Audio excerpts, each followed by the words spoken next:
ಇವತ್ತು ಮಂಡ್ಯ ವಿಶ್ವವಿದ್ಯಾನಿಲಯದ ಸ್ವಾಗತ ಕಮಾನು ಮತ್ತು ಒಳ ರಸ್ತೆಯ ಕಾಮಗಾರಿಗೆ ಭೂಮಿ ಪೂಜೆ ಮಾಡುವಂಥ ಕಾರ್ಯಕ್ರಮದಲ್ಲಿರುವಂಥ ನನ್ನ ಮಿತ್ರರು ಸಹೋದ್ಯೋಗಿಗಳು ಆದಂಥ ವಿವೇಕಾನಂದರವರೇ, ನಮ್ಮ ನಾಗರಾಜ್ ಅವರೇ, ಇವತ್ತು ಒಂದು ಒಳ್ಳೆಯ ಕಾರ್ಯಕ್ಕೆ ಇವತ್ತು ಭೂಮಿ ಪೂಜೆ ಮಾಡಿದ್ದೀವಿ. ಇನ್ನು 2-3 ತಿಂಗಳ ಒಳಗಡೆ ಅದರ ಉದ್ಘಾಟನೆಯನ್ನು ಕೂಡ ನಾವು ಮಾಡ್ತೀವಿ.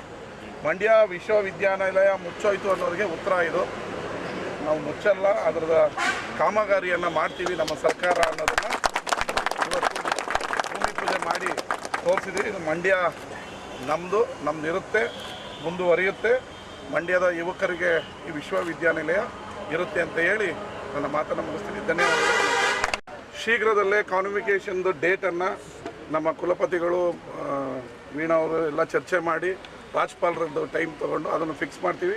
ಈ ಬಾರಿ ಒಂದು ವಿಶೇಷ ಅಂತ ಹೇಳಿದ್ರೆ ಇದೇ ಗ್ರೌಂಡ್ನಲ್ಲಿ 1,00,000 ಜನ ವಿದ್ಯಾರ್ಥಿಗಳನ್ನ ಸೇರಿಸಿ ಅವರ ಟ್ಯಾಲೆಂಟ್ ಹಂಟ್ ಮತ್ತು ಸಂಗೀತ ಸಂಜೆಯನ್ನು ಕಾರ್ಯಕ್ರಮನ ಮಾಡೋ ಇದನ್ನು ಈ ಬಾರಿ ಅದ್ಧೂರಿಯಾಗಿ ಮಾಡ್ತೀವಿ. ಮಂಡ್ಯ ಯೂನಿವರ್ಸಿಟಿ ಹೆಸರು ಇಡೀ ದೇಶಕ್ಕೆ ಗೊತ್ತಾಗೋ ರೀತಿ ಈ ಬಾರಿಯ ಕಾನ್ವಿಕೇಷನ್ ಡೇಯನ್ನು ಮಾಡ್ತೀವಿ.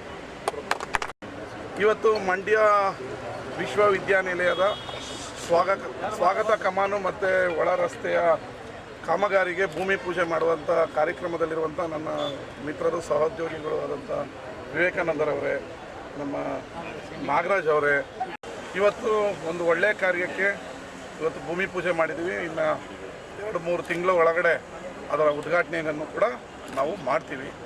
ಮಂಡ್ಯ ವಿಶ್ವವಿದ್ಯಾನಿಲಯ ಮುಚ್ಚೋಯ್ತು ಅನ್ನೋರಿಗೆ ಉತ್ತರ ಇದು.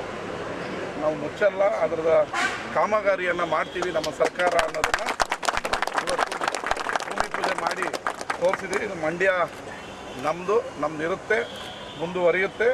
ಮಂಡ್ಯದ ಯುವಕರಿಗೆ ಈ ವಿಶ್ವವಿದ್ಯಾನಿಲಯ ಇರುತ್ತೆ ಅಂತ ಹೇಳಿ ನನ್ನ ಮಾತನ್ನು ಮುಗಿಸ್ತೀನಿ. ಧನ್ಯವಾದಗಳು. ಶೀಘ್ರದಲ್ಲೇ ಕಾನ್ವಿಕೇಷನ್ದು ಡೇಟನ್ನು ನಮ್ಮ ಕುಲಪತಿಗಳು ವೀಣಾ ಅವರು ಎಲ್ಲ ಚರ್ಚೆ ಮಾಡಿ ರಾಜ್ಪಾಲರದ್ದು ಟೈಮ್ ತೊಗೊಂಡು ಅದನ್ನು ಫಿಕ್ಸ್ ಮಾಡ್ತೀವಿ.